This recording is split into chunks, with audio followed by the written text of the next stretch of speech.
Y.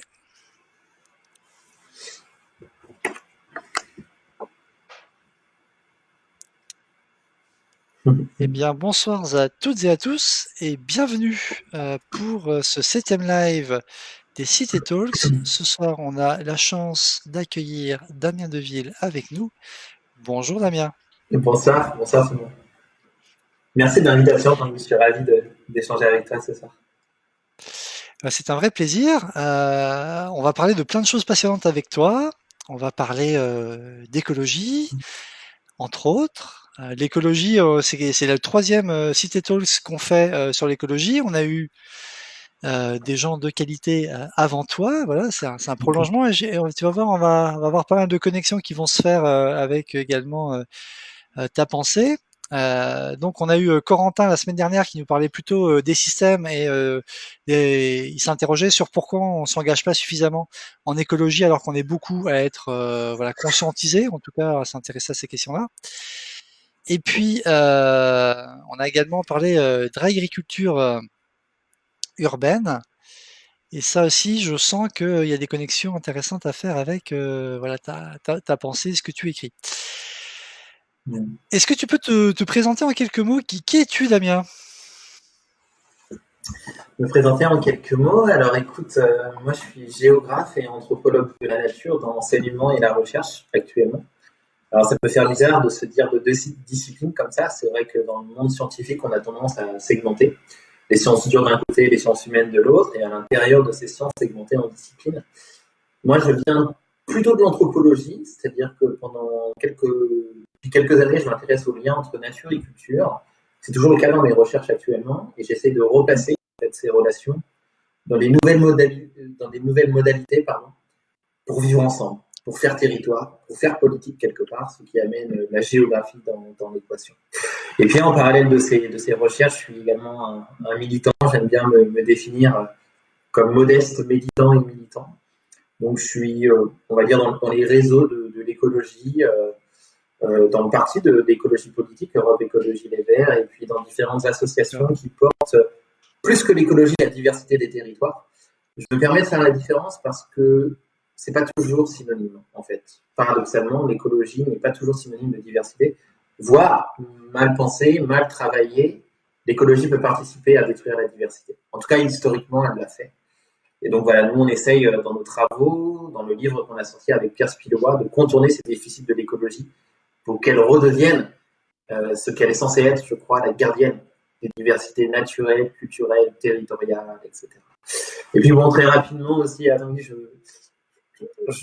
le dis en toute modestie, mais je suis franco-burkinabé, si je me permets de le dire. Bon, ça se voit pas au premier coup d'œil. Mais c'est parce que alors, j'ai aucune expertise sur l'Afrique de l'Ouest. J'espère qu'on va pas m'interroger sur ça ce soir. En tout cas, on peut. Mes réponses sont modestes, sont limitées. Mais en tout cas, l'Afrique est pour moi. Ben voilà, on a tous des identités plurielles, et parmi ces identités, je crois qu'on a des identités imaginées. Et l'Afrique, c'est exactement ça pour moi. C'est-à-dire, c'est des territoires vécus qui me regardent un peu par l'épaule et qui, même si je les comprends pas totalement, guident un peu mes pas, guident un peu mes imaginaires, me sont références. Voilà. Bien, merci pour cette présentation plus que complète. Alors, c'est vrai qu'un petit peu comme tu l'as brossé, nous, on avait envie de t'inviter aujourd'hui, d'une part parce que tu es ancien résident de la Cité internationale, et on commencera par là si tu le veux bien. Tu es également un acteur, comme tu l'as si bien dit, du mouvement écologiste ou écologique. Je ne sais pas exactement s'il y a une différence de terminologie, mais en tout cas, voilà, tu es un acteur de terrain, associatif et politique. Et puis tu es également l'auteur d'un magnifique livre qui s'appelle Toutes les couleurs de la Terre, dont on parlera tout à l'heure. Il est avec nous, il n'est pas très loin. On montrera la couverture un peu plus grande tout à l'heure. Et c'est un bien bel ouvrage. Alors, pour celles et ceux qui nous ont rejoints et qui ne sont pas familiers de la Cité internationale, la Cité internationale universitaire de Paris, c'est un lieu qui héberge des étudiants venus du monde entier au cœur de Paris. On est installé dans un campus de 34 hectares, composé en une quarantaine de ce que nous on appelle des maisons. Donc c'est des petits immeubles avec parfois une connotation de pays ou qui portent le nom d'un mécène. Et donc on a un endroit un petit peu particulier parce que on a une résidence universitaire qui héberge près de, en tout cas dans sa population, il y a 75% d'étrangers. Toi, tu nous as rejoint vers 2012-2013. Et très vite, tu t'es impliqué, peut-être même plus tard, 2013-2014, je ne sais plus. En tout cas, toi, tu t'es très vite impliqué au sein de ta maison en tant que voilà, pour animer, proposer un certain nombre d'activités dans ta maison. Puis après, tu as rejoint l'organe de représentatif des résidents qui s'appelait l'ADCR à l'époque, qui s'appelle aujourd'hui le Bureau des résidents. En tout cas, la philosophie est la même, c'est être une passerelle entre les résidents et l'administration. Tu peux nous raconter un petit peu ton arrivée, ce que tu as retiré de ce passage à la cité? Alors écoute, avec plaisir, Tanguy, c'est vrai que ça remonte à quelques années. Alors, je garde beaucoup de beaux souvenirs, effectivement, de la cité, une période un petit peu empreinte de nostalgie. J'ai eu la chance d'y être hébergé parce que c'est vrai c'est peut-être l'un de ses défauts aussi, c'est qu'elle est exclusive, cette cité internationale universitaire de Paris, surtout quand on est français. C'est difficile d'y accéder. Et moi, c'est par un partenariat à l'école dans lequel je faisais mon premier master 2, qui était le Muséum d'histoire naturelle de Paris et l'AgroParisTech. C'était entre ces deux institutions qui avaient un partenariat avec la cité. Et ce qui m'a passionné lors de mes premiers pas, en fait, à la Cité internationale de Paris, c'était effectivement cette mise en rencontre de l'altérité, et notamment de l'altérité culturelle. C'est-à-dire que se retrouve en fait un planisphère à l'échelle de cette micro-société que sont les 50 hectares, je ne sais plus combien ça fait exactement, peut-être que je me trompe, mais que sont la Cité internationale universitaire de Paris. Et très rapidement, j'ai voulu effectivement être acteur de ce lien, créer des espaces de rencontre de cette altérité, puisque le paradoxe, mais enfin c'est pas vraiment un paradoxe, c'est comme dans la société finalement. La cité, si elle accueille des résidents venus du monde entier, finalement les résidents ont tendance, et c'est très humain, à se contenter d'espaces connus, d'espaces habituels, d'espaces dans lesquels ils connaissent les codes. Et nous, on voulait un peu rompre ça. On voulait justement que les Indiens rencontrent les personnes de l'Asie du Sud-Est, rencontrent les Européens, etc. Notamment à travers différents types de projets. Alors effectivement, au début, c'était plutôt des projets culturels, assez classiques, somme toute. Et puis l'année d'après, je suis resté 3 ans à la Cité. La deuxième année, effectivement, j'ai voulu peut-être davantage politiser cette démarche, c'est-à-dire être un outil aussi de lien avec l'administration pour que cette rencontre dans l'altérité se fasse davantage. Et dans l'équation, cette année où effectivement j'ai été le président de l'Assemblée générale des résidents, alors pour moi c'est quand même différent que la réforme qu'il y a eu. Tandis pour moi, passer d'une Assemblée générale des résidents à un bureau des résidents, il y a une entreprise de dépolitisation de ce que représentent les résidents quand même. Qui correspond à un choix qu'a fait la cité. Pour moi, c'est pas exactement quand même la même chose. Mais c'était encore politisé à l'époque où j'y étais. Et c'était une superbe expérience pour moi. Je crois que c'était même ma première expérience vraiment d'être en posture de représentation de ces résidents. Et dans ces espaces de rencontre avec l'altérité, on a voulu rajouter un acteur qui était encore, non pas peu pensé à l'échelle de la cité, mais peu rencontré par les résidents, que sont les non-humains.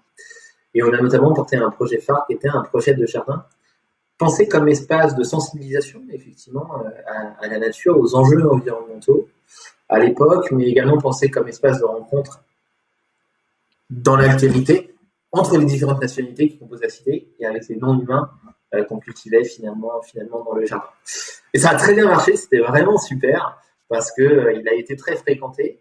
Alors il faut être honnête, les résidents n'y allaient pas forcément pour se sensibiliser à la nature, mais l'idée qu'on avait en fait, c'est que effectivement ce jardin on l'a aménagé non pas comme espace de production agronomique, même si c'est un jardin potager, mais plutôt comme un espace d'émerveillement, de compréhension, plutôt par les sens, le visuel, le toucher, les odeurs du vivant, du non-humain, de la terre, des semences potagères. Et même si les résidents venaient plus pour faire la fête dans le jardin que pour jardiner, on se disait que ne serait-ce que fréquenter cet espace, le comprendre, l'observer, c'est déjà aller à la rencontre du non-humain, c'est déjà essayer de le comprendre quelque part. Voilà. Et c'est bien vrai. Puis c'est un lieu qui perdure. Après ton passage. Alors c'est vrai qu'on a reçu Olivier la semaine dernière qui nous parlait d'agriculture urbaine et qui a été également un de tes, on va dire, successeurs, parce que donc il a animé également en son temps le jardin. Et puis voilà, aujourd'hui on a une équipe qui est tout à fait aussi dévouée et active pour animer le jardin. Ce qui se fait un petit peu peut-être de différent par rapport à ton époque, c'est que aussi on a poursuivi un peu tes envies également, hein, d'ouverture. Et c'est vrai qu'on travaille aussi avec voilà, des gens par exemple du 14e arrondissement qui s'investissent dans le jardin. Petit point également publicitaire, c'est vrai, on y est, mais c'est vrai que la Cité internationale, c'est, moi en tout cas, je vois comme ça, c'est un lieu où le développement durable, en tout cas, c'est pas juste du greenwashing, c'est vraiment quelque chose qui, pour moi, est fonctionnel. Alors bien sûr, hein, comme partout, il y a des pistes d'amélioration, mais aussi bien que ce soit sur les déchets avec par exemple mon collègue Alphonse Zanou ou avec Eric Fervaux de la sécurité, il y a vraiment des filières de tri qui ont été montées sur presque tout. Alors ça c'est peut-être quelque chose d'un travail un peu ingrat finalement, on pourra peut-être en parler, on verra, mais finalement tous ces systèmes de tri, finalement voilà, nous on apporte notre poubelle où il y a des équipes qui ramassent un certain nombre de choses dans des lieux collectifs, ça on le voit pas, mais en fait il y a une collecte, un tri, une séparation, et après il y a des filières entières qui travaillent derrière. Il y a également un truc, alors là qu'on sent encore moins à la cité, c'est tout l'efficience énergétique avec des rénovations, parce que c'est vrai que nos premières maisons c'est 1925. Toi tu as eu la chance de vivre à la maison d'Asie du Sud-Est, qui a un look complètement incomparable, je pense, comme résidence, avec un look très asiatisant. Et puis il y a peut-être nous ce qui se voit le plus, et ça faisait vraiment écho, je trouve, à l'idée que tu as eue de jardin, c'est le parc. Alors c'est vrai que on est lié au jardin parc des jardins de Paris, donc il n'y a pas d'intrants chimiques depuis des années, mais on a une faune et une flore assez exceptionnelles. On continue à planter des arbres, on a un programme sur le milieu sans arbres. Et du coup, je trouve que tout ça va quand même dans le bon sens. Peut-être que là où on pêche un petit peu et voilà, on y travaille au quotidien, c'est l'aspect humain, hein, et ça rejoindra peut-être certaines de tes théories, en tout cas vision, c'est que l'aspect technique du développement durable, c'est bien, mais des liens et de l'humain, c'est également important, et toute la partie prévention, sensibilisation et formation, que ce soit des usagers ou des équipes, c'est un travail voilà qui est permanent, d'autant à la cité où on va avoir des gens qui viennent d'origines et de lieux très différents, avec pas du tout les mêmes habitudes. Alors par exemple, nous en France, on a globalement trois poubelles, hein, la jaune, la verte et puis le vert. Et alors par exemple, moi j'ai vu des Italiens qui me disaient quoi, vous avez trois poubelles, où est la quatrième pour peut-être le métal. D'autres qui viennent d'ailleurs qui disaient vous avez que deux poubelles. Nous on a que deux poubelles chez nous, à quoi sert la troisième? Bon voilà, on sent que voilà la pensée et le dialogue sur toutes ces thématiques est importante pour se comprendre et pour pouvoir avancer tous ensemble. Alors à la cité, tu as commencé à faire de magnifiques choses. Donc ce jardin, Olivier parlait d'agriculture, enfin pardon, d'agriculture urbaine. Toi, c'est quelque chose qui te parle également, l'agriculture urbaine? Alors effectivement, c'est l'objet scientifique, tu sais Tanguy, sur lequel je travaille actuellement. C'est-à-dire que, comme je le disais en introduction, je m'intéresse à ces nouvelles relations à l'autre, entre humains, avec le non-humain, qu'on peut construire pour déployer les sociétés qui feront les mondes de demain, quelque part. Et pour ça, j'utilise un objet spécifique, en tout cas actuellement, que sont les potagers en ville, et notamment dans des villes pauvres en France. C'est quelque chose qui est très important puisque, en fait, on a tendance à considérer, et c'est normal, c'est comme ça que ça s'est déployé, en tout cas dans les pays occidentaux, ces projets d'agriculture urbaine plutôt pour un public aisé, c'est-à-dire, voilà, quelque chose qui répond à des normes de loisirs, à des normes d'éducation environnementale, et pas forcément quelque chose qui est un outil d'adaptation à la précarité. Or, il y a certaines villes en France qui ont des difficultés sociales et économiques, c'est souvent lié à leur histoire, mais aussi lié aux choix politiques de la France, qui ont une tendance depuis, je dirais, une trentaine, voire quarantaine d'années, à orienter leur politique publique autour de la compétitivité des territoires. La loi NOTRe, la dernière en date, qui a été portée sous le gouvernement Hollande, qui fait des grandes régions là où il y en avait des petites, c'est à décentraliser des compétences vers le gouvernement jusqu'au local, mais elle a décentralisé ses compétences autour de cette même loi qui est la compétitivité des territoires. Et dans ce jeu de David contre Goliath, finalement, il y a des territoires qui ont la cote et d'autres un petit peu moins. Des territoires qui sortent leur épingle du jeu et des territoires qui tombent dans l'oubli. Les territoires qui sortent leur épingle du jeu, c'est les grandes métropoles qui vont relativement bien, en tout cas à l'échelle macroéconomique. Et puis les villes qui vont un peu moins bien, c'est les villes enclavées, anciennement spécialisées dans le tissu industriel, les mines de charbon par exemple, la chaudronnerie, qui quand la France a décidé de s'orienter vers l'économie de service ont eu du mal à rattraper un petit peu la danse. Et dans ces villes, il y a des jardins, potagers, des initiatives un peu liées à l'écologie qui se développent. Et c'est toute la question de mes recherches, c'était de savoir dans quelle mesure ces projets dits écolos, quelque part, pouvaient participer à l'émancipation des populations les plus précaires. Et ce que j'ai observé dans mes recherches, c'est que dans ces villes, effectivement, les populations retournent à la terre, majoritairement pour des raisons économiques au départ. C'est-à-dire, quand je leur parle, elles disent toutes et toutes, voilà, moi je retourne à la terre pour me nourrir ma famille, éventuellement vendre des produits agricoles sur le marché noir.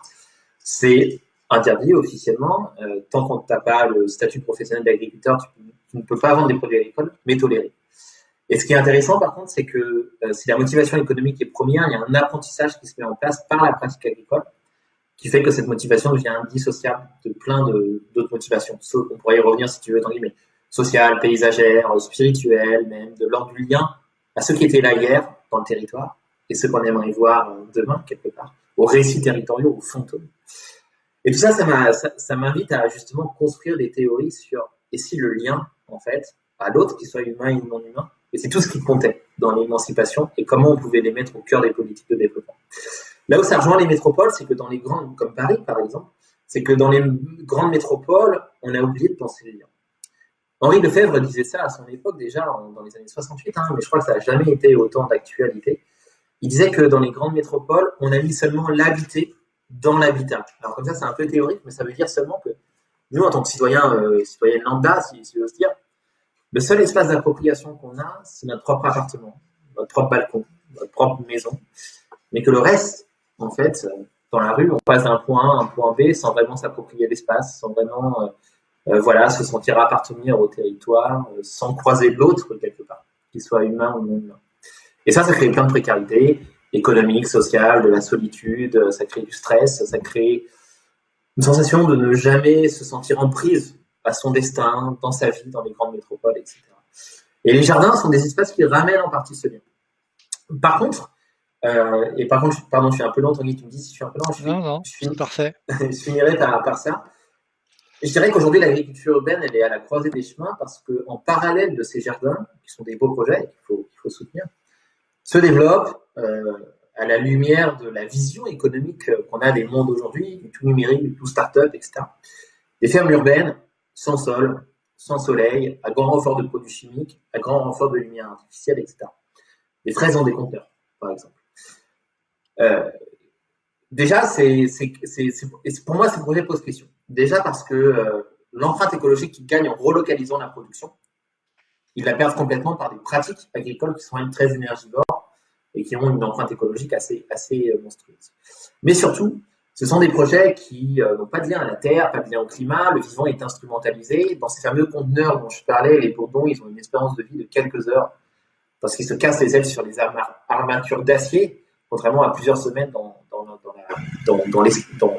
les campagnes, quelque part. Donc c'est très violent, finalement, pour le vivant.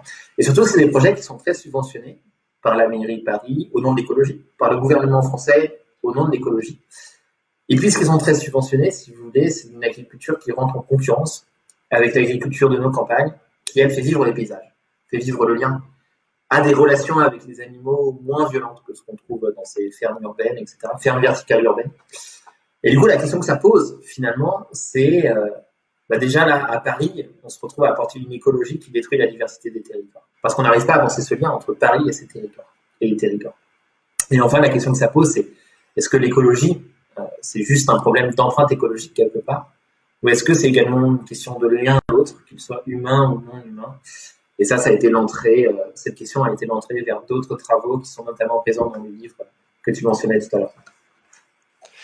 Parce que tu as l'air de, comment dire, toutes les industries ont, enfin pas toutes, mais une grande partie des industries ces dernières années ont connu l'informatisation, la digitalisation, comme aussi on aime dire.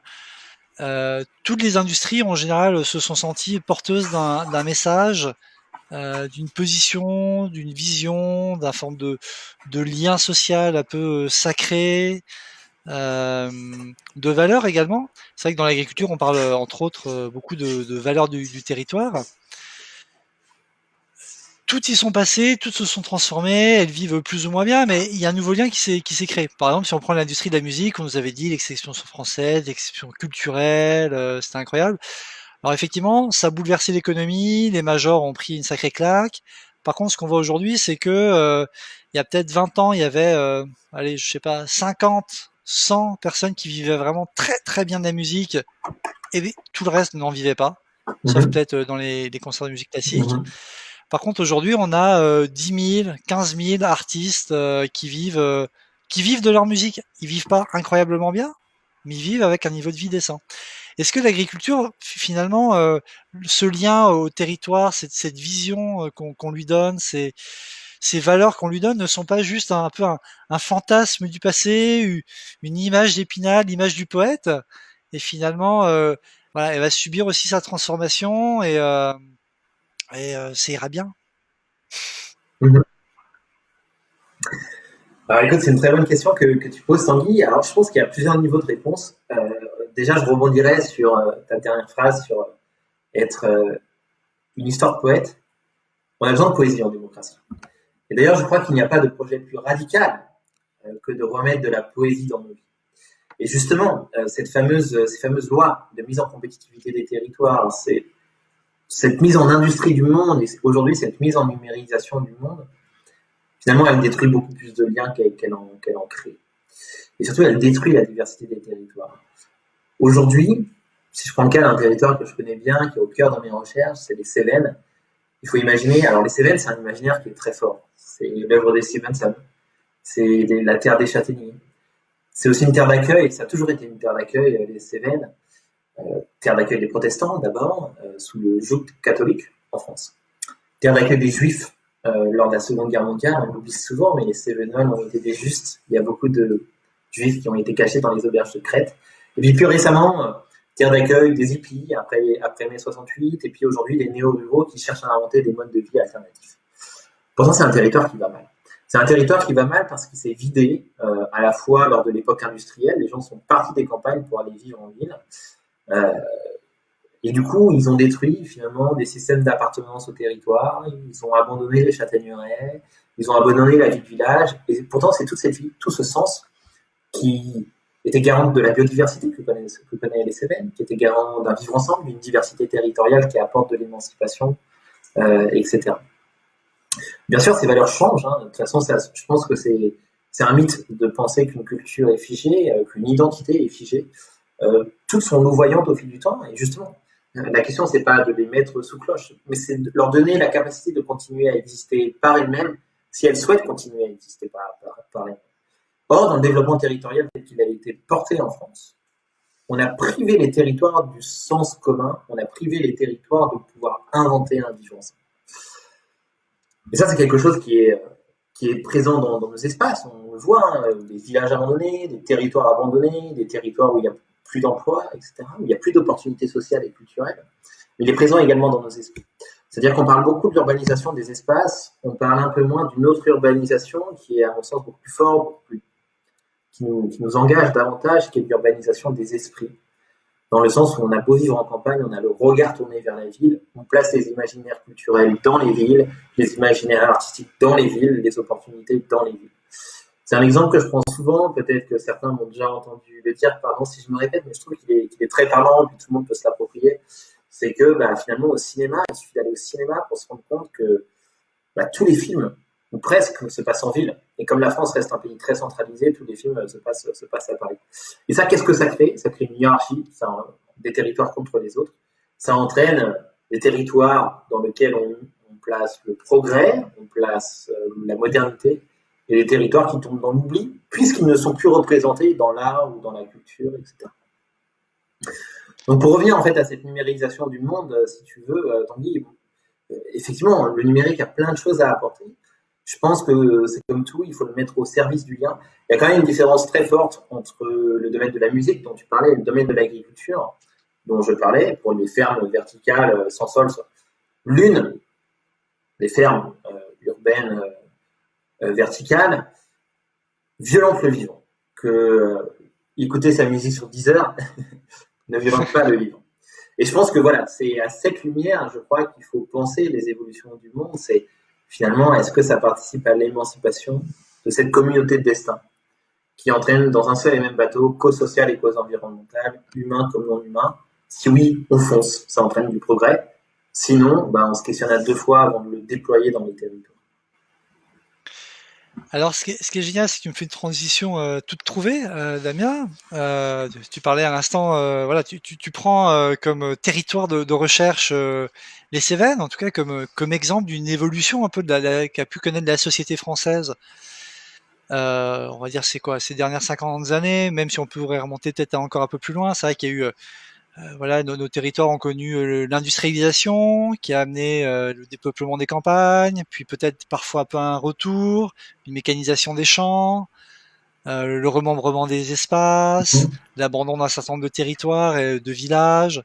Moi, je viens de Bretagne aussi, on a connu aussi ces grandes transformations. Et sur ce sujet, c'est quand même le premier chapitre d'un magnifique livre. Voilà, que tu sors, donc qui est coécrit avec Pierre. Alors, je voudrais pas te donner son nom, tu le diras sûrement mieux que moi, parce que l'orthographe, j'ai eu un petit doute sur la prononciation. Alors, c'est Pierre Spilowa, qui est anthropologue et juriste au Muséum d'histoire naturelle de Paris. Très bien, merci. Spilowa, très bien, j'essaie de m'en souvenir. Donc voilà, je vous montre la couverture de ce très beau livre, sur lequel en fait tu vas aborder une question, la question pour laquelle on est là aujourd'hui, qui est donc l'écologie relationnelle. Alors, je te propose dans un premier temps de parler de plusieurs choses avant d'arriver au cœur du sujet.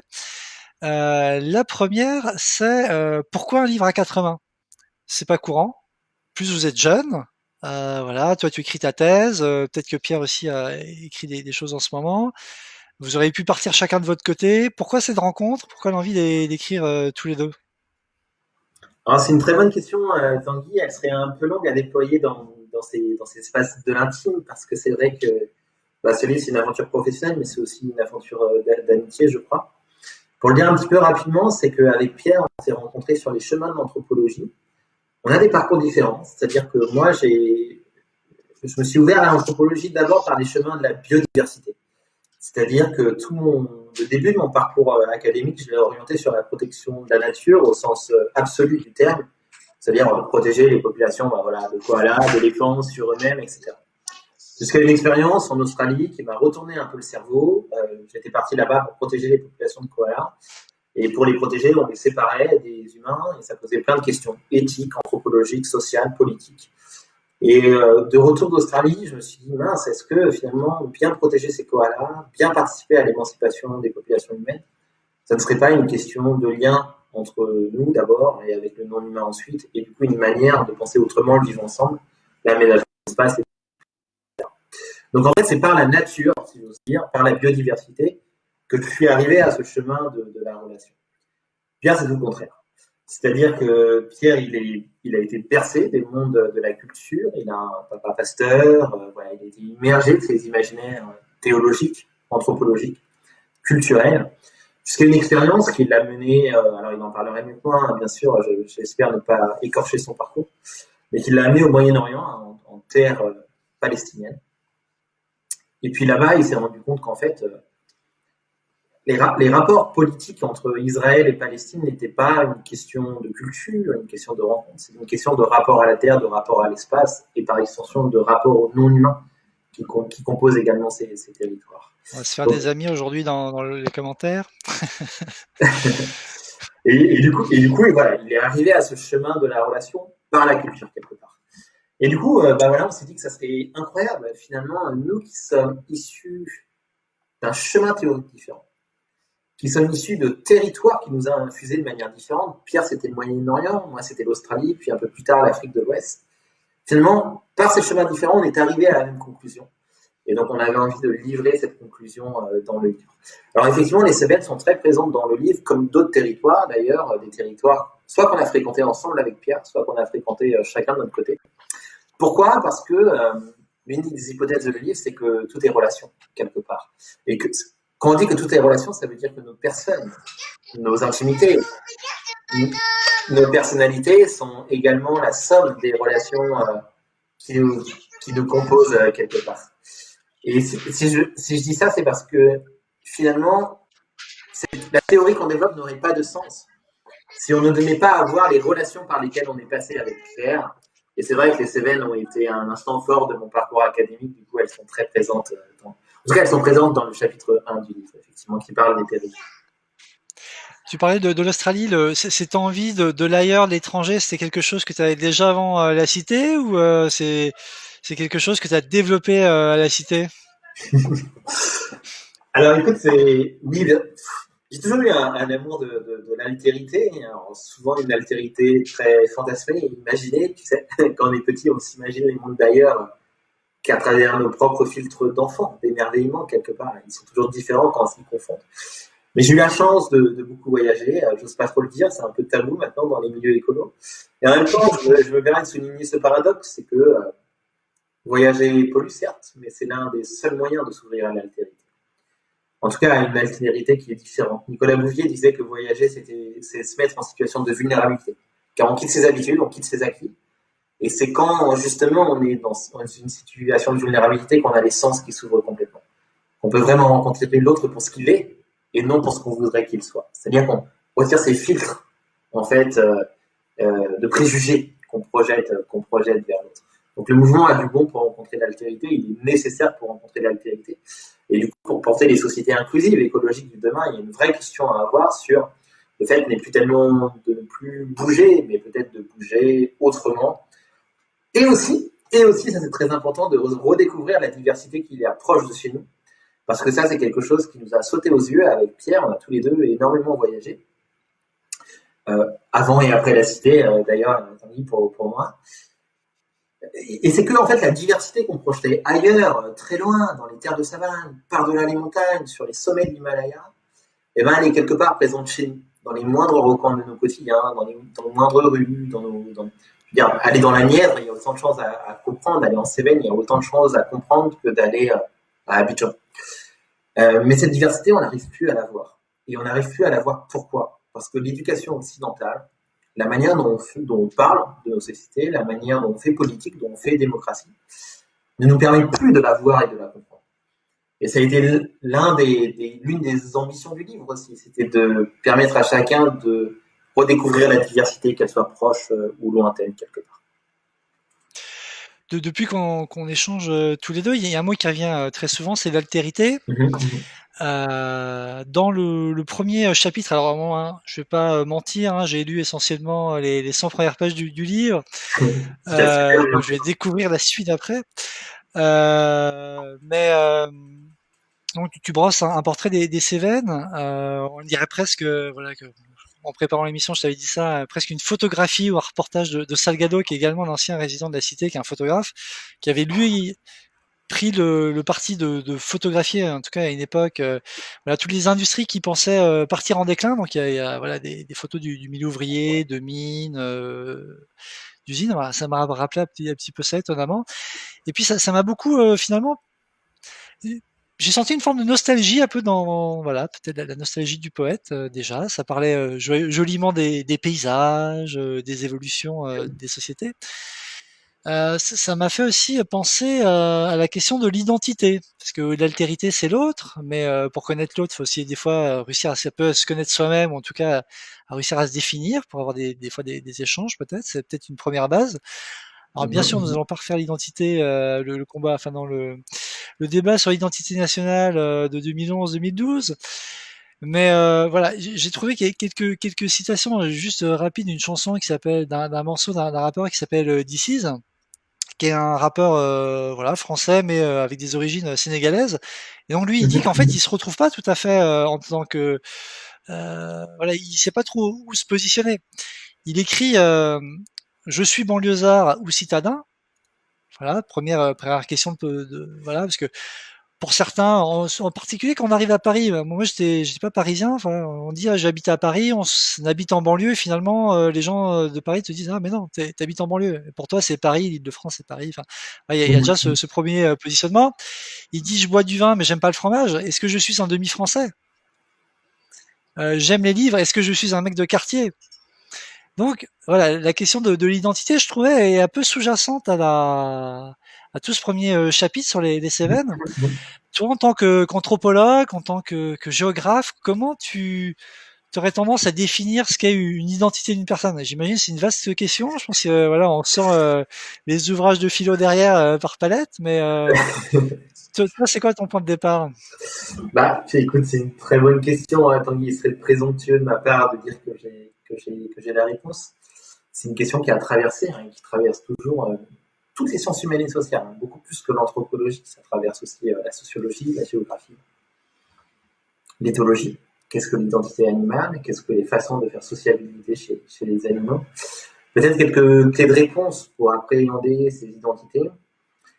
Effectivement, un des problèmes des récits républicains des États-nations, c'est que on a construit un récit fictif républicain qui a eu tendance à écraser les identités territoriales, bretonnes, cévenoles par exemple, etc., qui se matérialisaient par une langue, certes, mais aussi et surtout par une façon d'être en lien avec l'autre à l'intérieur de ce paysage, de ce territoire, et souvent une manière d'être en lien adaptée en fait à la singularité de ce paysage.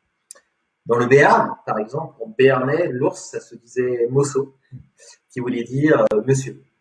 Ça ne voulait pas dire qu'il n'y avait pas de conflit, attention, hein, entre l'ours et les béarnais, mais en tout cas, ça veut dire que c'était un animal qui était accepté, on acceptait la coexistence, qui était apprécié, apprécié ou du moins légitimé à tel point qu'on, dans le langage local, on le valorisait à travers ce thème de monsieur. On a imposé le français aux Béarnais, par extension, on a déconnecté leur langue de la singularité de leur territoire et des autres visions qui y habitaient. Et aujourd'hui, on connaît les problèmes que ça pose, la réintroduction de l'ours finalement dans les Pyrénées. Alors, on va pas refaire l'histoire. Je dis pas que si les Béarnais avaient gardé leur langue, l'ours ne serait pas, serait davantage accepté quelque part. Mais en tout cas, ce que je veux dire, c'est que en fait, on a imposé une identité aux champs qui les a déracinés de systèmes de relations qui étaient souvent émancipateurs. Aujourd'hui, on en est là, et le récit français, l'identité française reste quand même un repère pour un nombre important de nations. Et d'ailleurs, ce qui s'est vu pour la paradoxalement, ça c'était un peu une mise en crise. Davantage l'identité française que leur identité territoriale, les Gilets jaunes, que leur région, par exemple. Bien,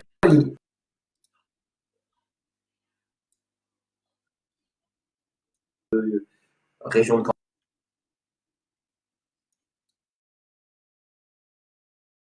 des inégalités par rapport au fait qu'ils voulaient se sentir appartenir au même titre que les Parisiens du 16e, quelque part, au récit français. Je pense néanmoins une question qu'il y a derrière, c'est que malheureusement, ce récit républicain, il ne nous permet pas de penser les identités plurielles qui nous composent. Et pourtant, c'est ça qui est beau quelque part. C'est que on peut être 100% français et 100% africain, 100% français et 100% martiniquais, 100% français et 100% breton. Pourquoi on ne peut pas être les deux quelque part? Pourquoi on ne peut pas revendiquer cette altérité qui est en nous, cette altérité qui vit de nos pas quelque part? Et je pense que c'est là la clé des identités de demain, c'est permettre à chacun de s'exprimer, non pas par une identité choisie, mais par la diversité des identités qui les composent. Et ça rejoint aussi une autre forme d'identité qui est là chez nous, c'est les identités territoriales, c'est-à-dire les territoires, la couleur de la terre dans laquelle on a grandi quelque part, qui influence nos corps et nos esprits, mais aussi cette première échelle d'appartenance qui reste très importante de la part de tous les individus, qui est l'échelle de la commune, de la région, du département, du pays vécu, de l'expérience partagée, qui a des limites géographiques. Quand on vit dans l'île d'Ouessant, finalement, on a une expérience partagée qui a des limites. Quand on vit en Bretagne, on n'a pas la même expérience partagée que ceux qui vivent à Perpignan, etc. Donc elle a quand même une limite. La question, c'est comment on renoue justement avec ces identités territoriales et qu'on les met au cœur des politiques de développement. Une des pistes qu'on évoque avec Pierre dans le livre, c'est la piste justement des relations à l'autre. Et si je reprends le cas des Cévennes, les Cévennes, c'est un territoire super intéressant parce qu'il n'y a jamais eu d'unité politique. C'est entre deux régions, la région Rhône-Alpes et la région Occitanie, qui n'ont pas la même couleur politique actuellement, loin s'en faut, et qui l'ont rarement eu d'ailleurs au fil du temps. C'est entre des départements, le Gard, plutôt extrême droite, etc., et l'Ardèche, plutôt à gauche, etc. Donc des départements qui n'ont pas non plus la même couleur politique. Et puis dans le passé, il y avait des royaumes qui se faisaient la guerre, etc. Et aujourd'hui, il y a des populations qui vivent ce territoire et qui se balancent aussi un peu leurs identités au visage, les néo-ruraux et ceux qui sont là depuis plus longtemps. Pourtant, le territoire, encore une fois, n'a jamais eu d'unité républicaine, n'a jamais eu d'unité politique. Donc la question, c'est comment on fait unité à l'échelle de ce territoire, tout en revendiquant les différentes diversités qui composent les gens qui habitent les Cévennes. Je veux dire, les Cévennes n'appartiennent pas qu'aux archéo-cévenols, qu'aux anciens. Ils appartiennent à tous ceux qui habitent actuellement, humains comme non humains d'ailleurs.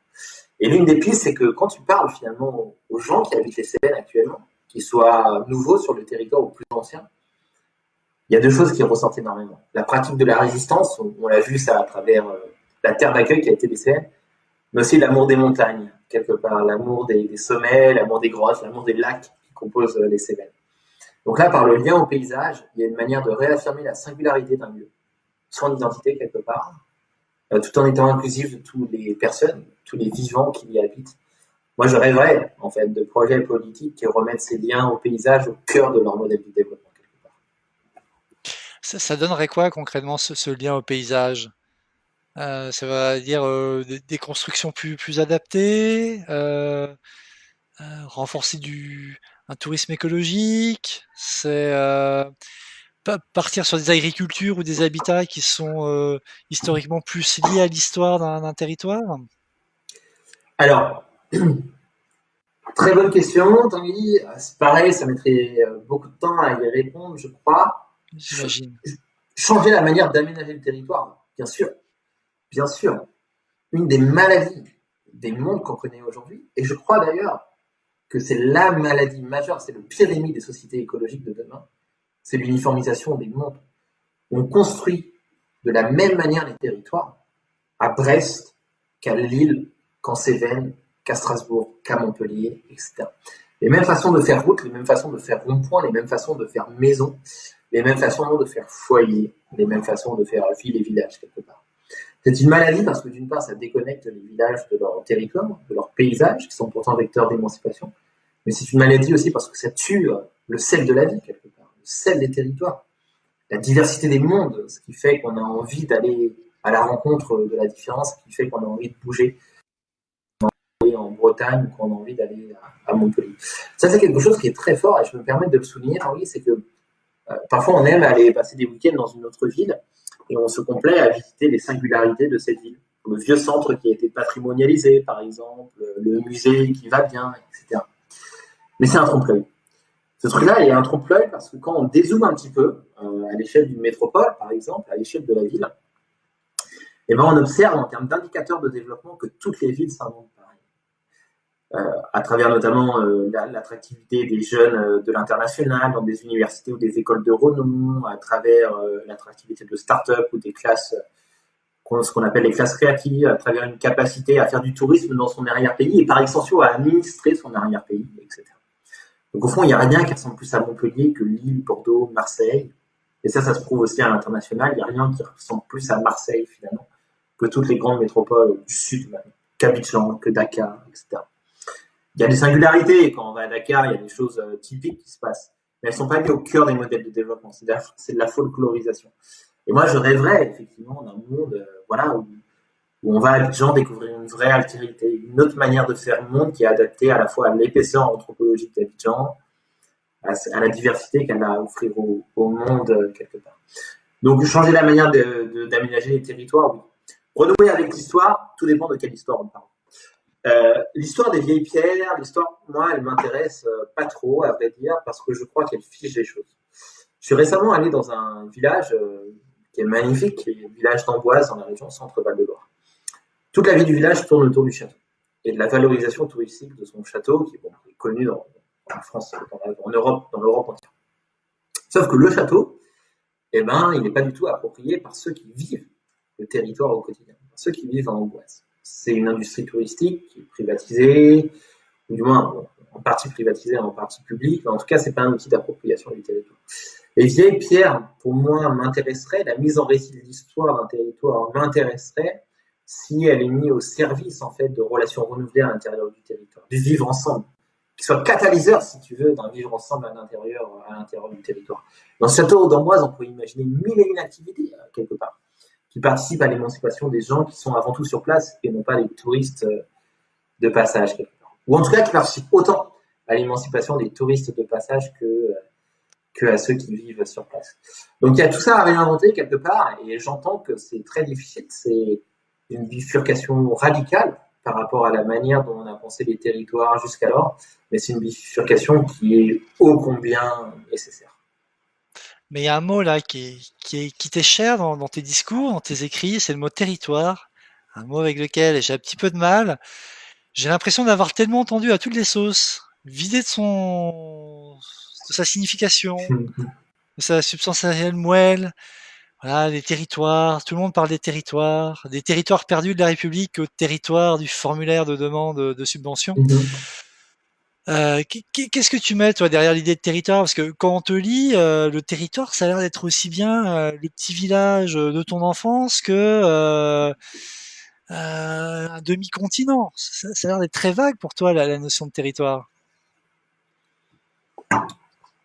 Non, je pense pas qu'elle est si vague que ça. Par contre, elle est en dialogue avec d'autres échelles, comme la moitié d'un continent quelque part. Peut-être que je peux définir ce que j'entends être un territoire. Euh, j'ai été très influencé par un penseur qui s'appelle Augustin Berg, qui est un grand géographe orientaliste, qui dit que pour lui, il y a, et je le rejoins là-dessus, il y a 3 échelles pour penser la diversité. 3 échelles auxquelles on pourrait associer des compétences politiques d'ailleurs. Et d'ailleurs, ça serait peut-être le nouveau récit commun à inventer demain. Alors j'entends que c'est un horizon très lointain, là, ce que je vais citer. Mais pour moi, c'est un horizon qui serait pertinent pour emmener cause sociale et cause environnementale dans un seul et même horizon. La première, c'est le matériau physico-chimique de la Terre, quelque part. C'est l'échelle atmosphérique, c'est la lutte contre le réchauffement climatique en termes de politique. Deuxième échelle de diversité, c'est sur ce matériau physico-chimique, tu rajoutes la vie, quelque part. Les animaux, les humains, les végétaux.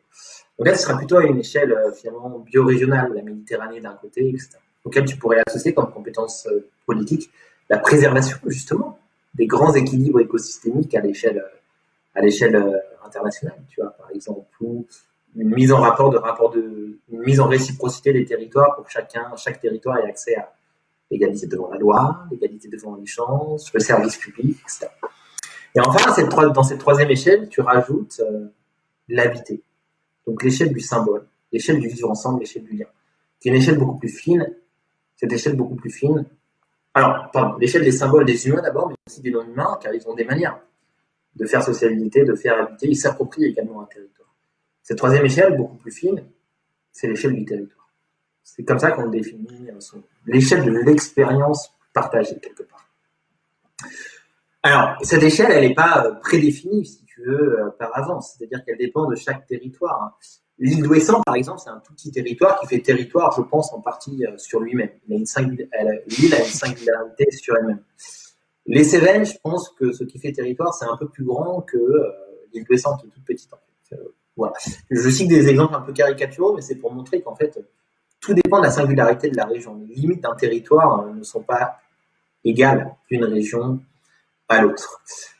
Là où tu as raison sur ta remarque, c'est sur 2 choses. D'une part, le territoire, c'est un mot effectivement un peu vieux, hein, on n'a rien inventé à ce niveau-là. Par contre, le redéfinir par le vivre ensemble, c'est assez nouveau, ou en tout cas, on a eu envie de remettre ça un petit peu à la mode. Parce que justement, pendant longtemps, on a posé les territoires déconnectés du vivre ensemble, c'est-à-dire que tout ce qui est politique de développement local, politique de développement territorial à l'échelle des territoires ne s'est jamais faite à l'échelle du vivre ensemble. Les découpages des départements, les découpages des régions ont même détruit des singularités territoriales, coupé en deux des singularités territoriales. Pour te donner un exemple, si tu veux, Tanguy, moi je suis un exemple contemporain, mais on pourrait remonter ça à beaucoup plus vieux. Napoléon, lors de ce découpage des départements, a fait exprès justement de découper les départements pour casser des unités territoriales. À l'époque conservatrice, plutôt en faveur de l'ancien régime quelque part, et il a cassé ses identités pour mieux faire valoir sa politique. Et ça a toujours été le cas quelque part. Un exemple, la ville de Saint-Étienne dans laquelle j'ai évolué, quand elle a été reliée à la région Rhône-Alpes plutôt qu'à la région Auvergne, les Stéphanois n'ont pas compris car une grande partie en fait des Stéphanois et des Stéphanoises se sont été des Auvergnats, comme mes grands-parents d'ailleurs, qui ont quitté les volcans pour aller travailler dans les mines de charbon à Saint-Étienne. C'est une première génération finalement d'exode rural. Donc nous, on redéfinit le territoire par le vivre ensemble. Deuxième remarque sur les territoires, c'est que ça nous semblait très important d'utiliser ce terme parce qu'en politique, actuellement, c'est un terme qui est employé par l'extrême droite. C'est-à-dire que la gauche et l'écologie politique a perdu ce lien au territoire, ce lien au vivre ensemble. Alors, c'est lié à plein de choses, c'est lié à l'histoire des idées, c'est lié à l'histoire de la nation française, c'est lié à tout ça. Et justement, il est inacceptable de laisser la pensée des territoires à l'extrême droite. Il faut proposer un autre récit autour des territoires. Les territoires le méritent, la diversité que représentent ces territoires le mérite, ceux et celles qui vivent le méritent, quelque part. C'est-à-dire nous tous, car on peut faire territoire dans une zone urbaine également. Souvent, on associe territoire à zone rurale, c'est un préjugé qu'il faut déconstruire absolument. Le territoire, c'est le vivre ensemble. Allez, dans une ville, on fait vivre ensemble. Alors, la question qu'il y a, c'est que la métropole est sûrement une échelle trop grande pour penser le vivre ensemble.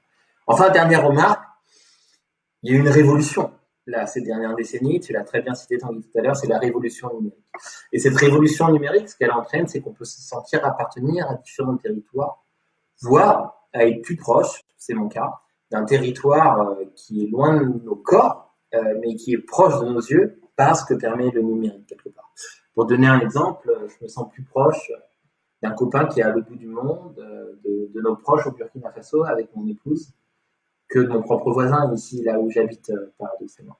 Ça, c'est pas forcément un mal en soi, c'est juste voilà des nouvelles opportunités pour faire territoire à l'heure du numérique. Et là, il y a aussi une question pour mettre ce numérique au service justement également de ce sentiment d'appartenance à l'ailleurs quelque part. C'est vrai qu'on peut parler parfois de Facebook comme du plus grand pays du monde. Ah, c'est certains pays virtuels. C'est vrai qu'on peut reconnaître des fois un peu dans les communautés numériques, hein, quelles qu'elles soient, autour de forums, de sites, de thématiques, de jeux vidéo, parfois voilà un esprit des fois de plus grande proximité avec l'autre que effectivement que son voisin. Voilà, toujours pour rester sur la question du vocabulaire, parce que donc tu parles beaucoup de territoire, voilà. Et un autre mot que moi que j'avais pas vu beaucoup, à vrai dire, une autre notion, c'est les noms humains. Pourquoi pas dire les animaux? Alors pourquoi ce choix? Alors, en fait, le concept de nature s'est construit dans une histoire de la pensée qui a créé des murs, des barricades, des grillages entre l'humain et le reste du monde. C'est la pensée de Descartes. Descartes disait ça à son époque. Il disait que toute l'essence de l'être humain, c'est de penser, et que pour ça, il a besoin d'aucune chose matérielle ni immatérielle. C'était la première grande phase de déconnexion des individus au vivre ensemble, à la relation, au territoire. Et puis les Lumières qui en ont suivi quelques dizaines d'années, même un siècle plus tard, ont continué finalement à entériner la pensée de Descartes. Et du coup, la nature, le concept de nature, en tout cas politiquement parlant, a été créé à ce moment-là. Et il pose problème parce que si on nous suit dans notre hypothèse avec Pierre que tout est lien quelque part, on ne peut plus utiliser cette notion de nature qui détruit le lien entre humain et non humain. Et pour ça, du coup, il nous fallait trouver autre chose que utiliser ce terme de nature qui crée des barrières, en tout cas. Foucault disait que les mots font les choses, quelque part, et que la manière dont on parle traduit déjà les mondes qu'on a envie de construire demain. Donc c'était par souci éthique, si tu veux, Tanguy, au message qu'on avait envie de passer, qu'on se refusait d'utiliser le terme de nature, si ce n'est pour justement le critiquer. Alors que sont les non-humains? Voilà, c'est ça qui est très intéressant, c'est que c'est pas que les animaux, c'est également les végétaux, bien sûr, mais c'est tout ce en quoi on met sens dans un territoire. C'est tout ce qui devient sujet dans un territoire, sujet comme des humains d'ailleurs. Et dans plein de sociétés, c'est également un rocher, quelque part, qui hébergerait un esprit. C'est un ruisseau, c'est une grotte sacrée, c'est le cosmos, c'est les étoiles, c'est les fantômes, ceux qui étaient là hier, et les ponts avec ceux qui seront là demain, quelque part. C'est tout ça, les non-humains à la fois. Et c'est tout ça, finalement, qu'il faut faire rentrer dans la manière de faire science, dans la manière de faire politique, dans la manière de faire citoyenneté demain. C'est vrai que tu l'évoquais, le langage a vraiment une importance dans la manière de penser. Quand on apprend une nouvelle langue, on dit qu'on apprend à penser différemment. En tout cas, on découvre d'autres manières de penser. Les vocabulaires, par exemple, on va apprendre les Inuits, ils ont peut-être 100 mots différents pour exprimer des états différents de la neige. Donc aussi, le vocabulaire est très lié quand même à nos sociétés, à nos modes de vie. Il y a un gars qui voilà, qui est un petit peu connu sur YouTube et dans les milieux de gauche, qui s'appelle Franck Lepage, qui fait Mhm. des conférences dites gesticulées. Il a tout un passage comme ça sur l'éducation nationale et le vocabulaire. Et donc, il prend certes des chemins caricaturaux parfois, mais qui montrent bien que entre un enfant qui va savoir que c'est un chien de telle race et un enfant qui on leur a appris que c'est pas un chien mais c'est un ouf, Mhm. il y a un fossé, qu'il va arriver en classe et qu'on va lui montrer une image de chien, la réponse ne va pas être la même et la compréhension du monde aussi va prendre du retard. Donc, eh bien, dans tout ce qu'on s'est dit, on voit, voilà, il y a des territoires, il y a des noms humains, il y a des histoires de territoires, Mhm. il y a de la poésie. Tout ça a l'air de se mélanger à un moment donné pour faire quelque chose que tu appelles, voilà, l'écologie relationnelle, Mhm. l'écologie du lien, hein, des liens qui, comme disent si bien la phrase d'accroche de ton livre, des liens qui peuvent sauver le monde. Qu'est-ce que Mhm. c'est finalement cette écologie relationnelle? Alors écoute Tanguy, l'écologie relationnelle, c'est plutôt un horizon, voilà, qu'on a montré du doigt avec Pierre, vers un horizon vers lequel on a envie d'aller. C'est-à-dire un monde qui s'invente par la relation à l'autre, entre humains d'abord et avec le non-humain. Ça nous semble être la seule condition de réinvestir la relation pour ne plus faire de différence entre le social et l'environnemental, et surtout construire un monde qui est fier de ses altérités, qui est fier de la diversité que représente ce monde. Car la diversité est la seule source de résilience possible et la seule source de pérennisation finalement des humains comme des non-humains sur du long terme. Pourquoi c'était très important pour nous de préciser qu'on veut emmener voilà, le social et l'environnement dans un même bateau sans uniformiser les mondes? C'est parce que il y aurait des solutions pour porter cause sociale et cause environnementale en détruisant la diversité. On l'a vu à travers l'agriculture urbaine, par exemple. Il y aurait mille et un autres exemples à citer. Voilà, dans le livre, on en cite plusieurs. Et pour nous, il faut y faire très attention parce que, en fait, ce faisant, en fait, on a des effets rebonds qui vont nous venir au visage comme des boomerangs et qui vont créer plus de précarité qu'elles vont en résorber, quoi, quelque part. Alors pourquoi pour définir cet horizon, on a utilisé le terme écologie relationnelle? Tout simplement parce que, comme on le disait tout à l'heure, l'écologie a eu du mal à penser. L'écologie, c'est l'imaginaire auquel nous, on se sent appartenir avec Pierre. C'est là où on a commencé nos pas. Pierre d'abord à travers la culture, parce que l'écologie, c'est pas que la nature, c'était également une façon de faire culture. Donc Pierre plutôt à travers la culture, moi plutôt à travers la nature. Donc c'est un imaginaire auquel on se sent appartenir, mais qui n'a jamais vraiment pensé la relation, on l'a vu. Donc déjà, c'était de contourner cet imaginaire, les déficits de cet imaginaire, en proposant voilà une alternative, que serait une écologie qui s'inventerait par la relation à l'autre. Et pourquoi les territoires sont finalement très présents dans cette vision qu'on montre? Déjà parce que épistémologiquement, écologie égale territoire. Même si on l'a oublié, écologie, ça vient du grec oikos, qui veut dire foyer, qui veut dire vivre ensemble. Donc à partir du moment où on déconnecte l'écologie des territoires, vivre ensemble, bah finalement on fait plus d'écologie, on fait autre chose quelque part. Alors l'écologie relationnelle, nous, comment la porter? C'est un petit peu ça la question.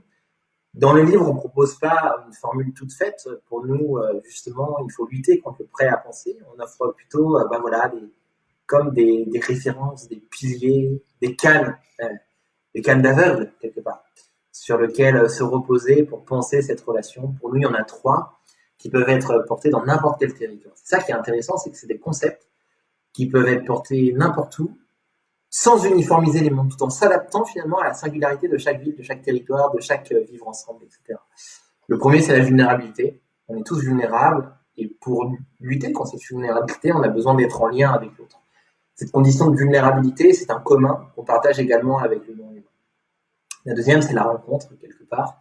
Euh, Penser le lien à l'autre, en fait, c'est demande de savoir, de connaître l'autre, de le rencontrer pour ce qu'il est et non pour ce qu'on voudrait qu'il soit. Mais rencontrer l'autre, c'est pas juste finalement coexister, c'est également co-créer, c'est s'ouvrir à des chemins d'innovation. 1 plus 1, en anthropologie, en géographie, ça n'a jamais fait 2, en fait. Bah, ça donne un résultat qui est largement supérieur à la somme des parties, comme dirait l'anthropologue Alan Singh. C'est-à-dire que, bah voilà, un humain plus un animal, ça ne fait pas deux, l'amitié fait un trois, les souvenirs font un quatre, ça crée du temps, ça crée de l'espace.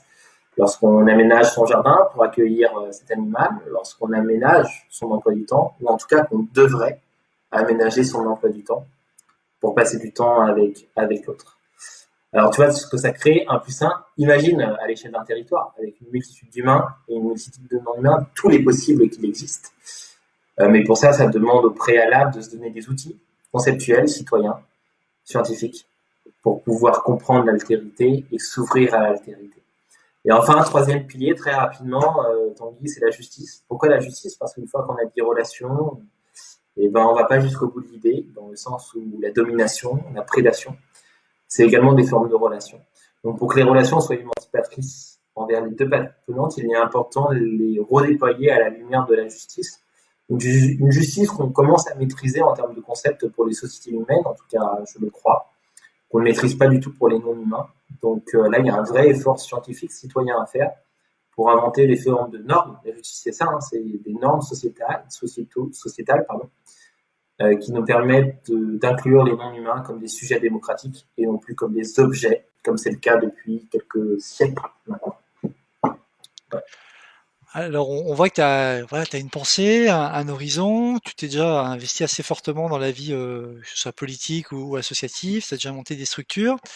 J'ai l'impression qu'il y a une nouvelle structure qui est en cours de construction pour donner corps à toute cette pensée. Alors tout à fait, Tanguy, c'est gentil de me laisser en parler, mais merci beaucoup. Alors c'est tout récent, ça s'appelle l'archipel des Alizés, Alizés comme le vent, mais avec un E en plus, et ES parce qu'on a voulu... Comme la chanteuse. Comme la, comme la chanteuse, mais surtout on a voulu féminiser le nom pour associer également l'archipel à la cause féministe. Alors l'archipel, c'est un mouvement d'associations, petits entrepreneurs, entrepreneuses, artistes, militants, penseurs et penseuses, qui travaillent toutes et tous la relation à différentes échelles, la relation à différents objets, la relation au SDF pour les aider, aux animaux, au territoire, à la pensée, au territoire insulaire, à l'Afrique, etc., à des nouveaux rapports Nord-Sud, etc.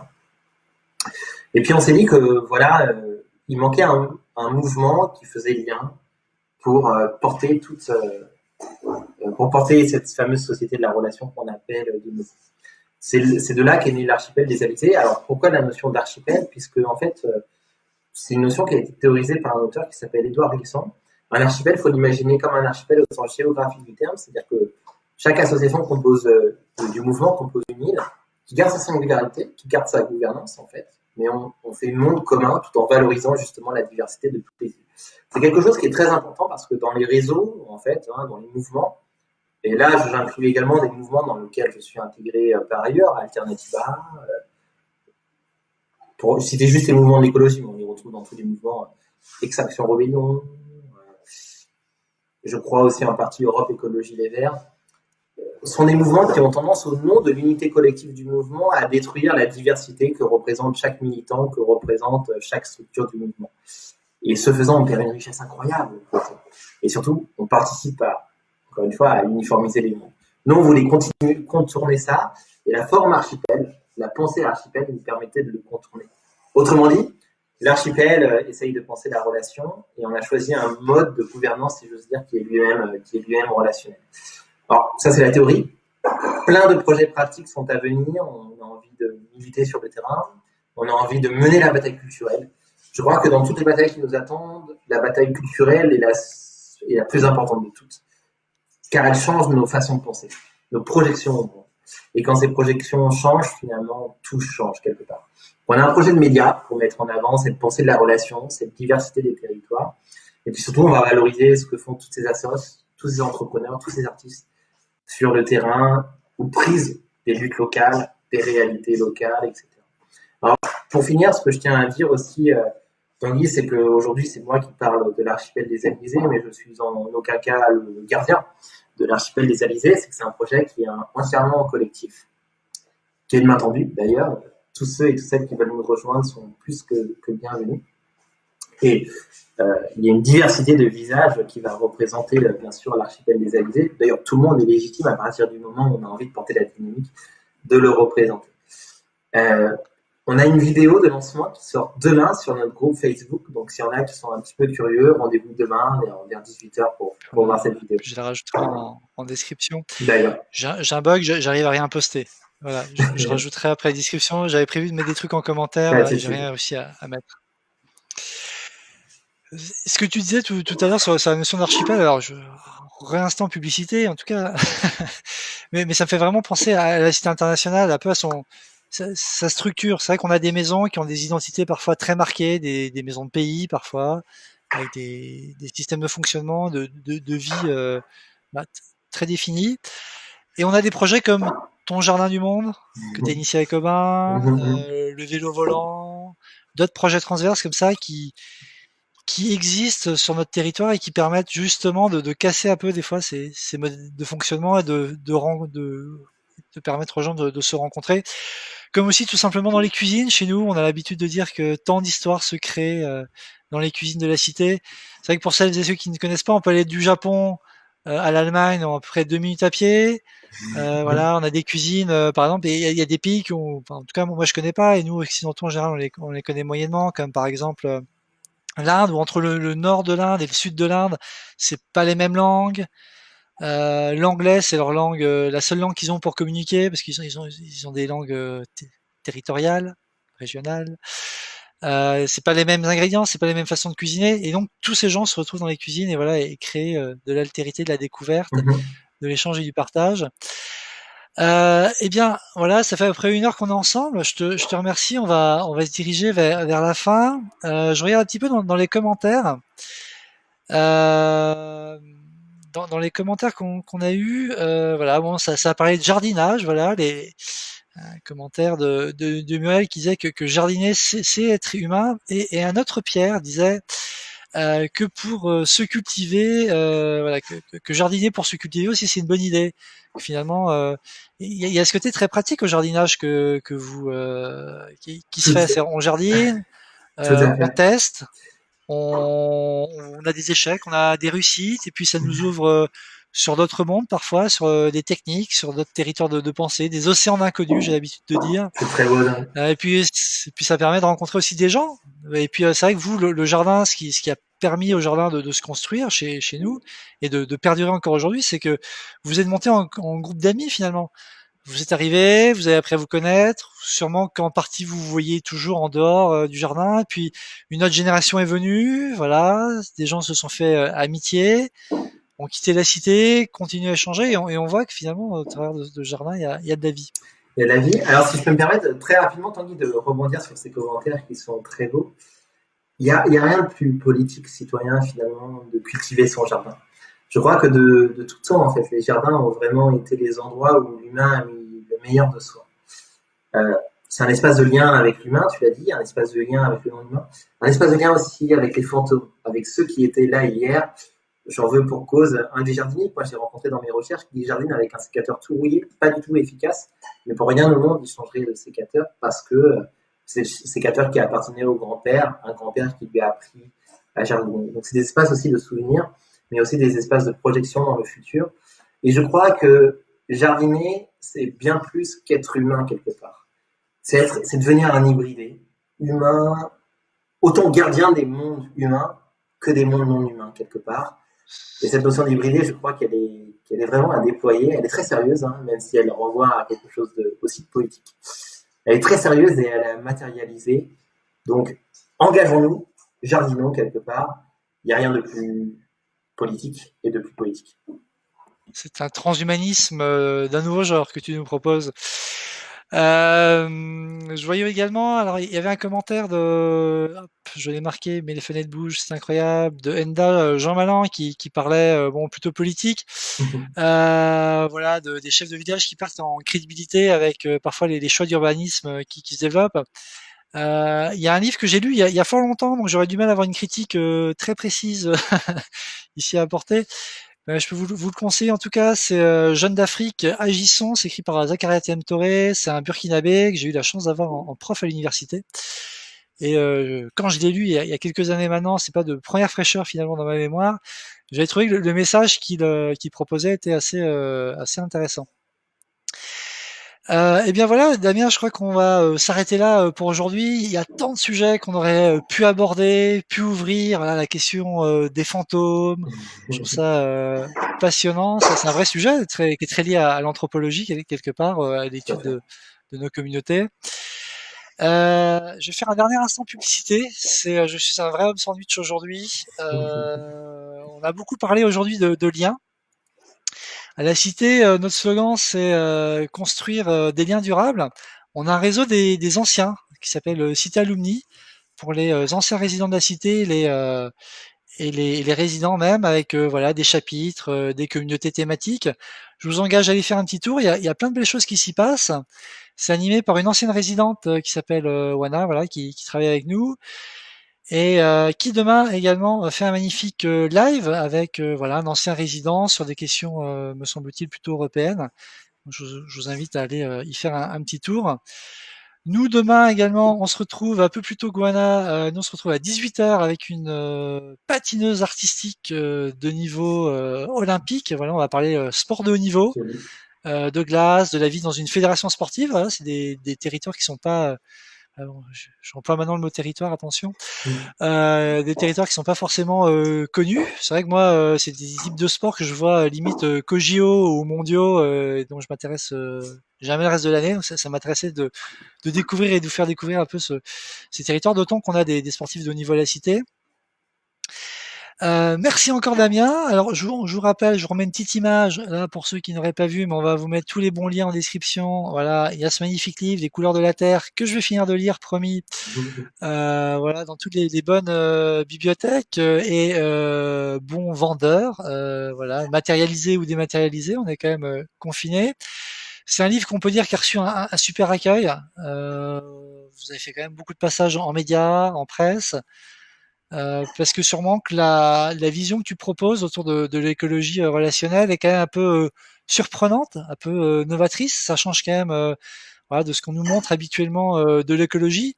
En gros, on avait Europe Écologie Les Verts ou les zadistes de Nantes comme seuls horizons. Voilà, tu proposes quelque chose qui est peut-être un peu au milieu avec de la poésie, voilà, de l'humain, de l'animal, des plantes, des territoires. Et c'est un cocktail, je pense, assez original en fait dans ce qui nous est généralement proposé. Donc nous on se retrouve très bientôt, dès demain soir 18h. Merci à toutes et à tous voilà, de nous avoir suivis. Merci encore Damien d'avoir pris le temps de te prêter au jeu du live. Merci à toi, Tanguy. On essaiera Merci de à. mettre dans la Merci description beaucoup. un maximum de choses que je n'ai pas pu mettre et puis ça va être magnifique. Merci beaucoup en tout cas, Tanguy. Merci à ceux et celles qui nous ont écoutés. Je reste aussi à disposition, hein, Tanguy. Là, on a un petit peu de temps pendant le confinement. S'il y en a qui veulent échanger sur tout ça, ça avec grand plaisir. Eh bien, merci pour cette ouverture, Damien. À très bientôt sur les archipels alizés ou d'autres horizons. Et bonne soirée à toutes et à tous, ou bonne journée pour ceux qui regardent en replay. On ne sait jamais quand ça peut arriver. C'est la magie des internets. Très bonne soirée à toutes et à tous. Bon confinement. Portez-vous bien.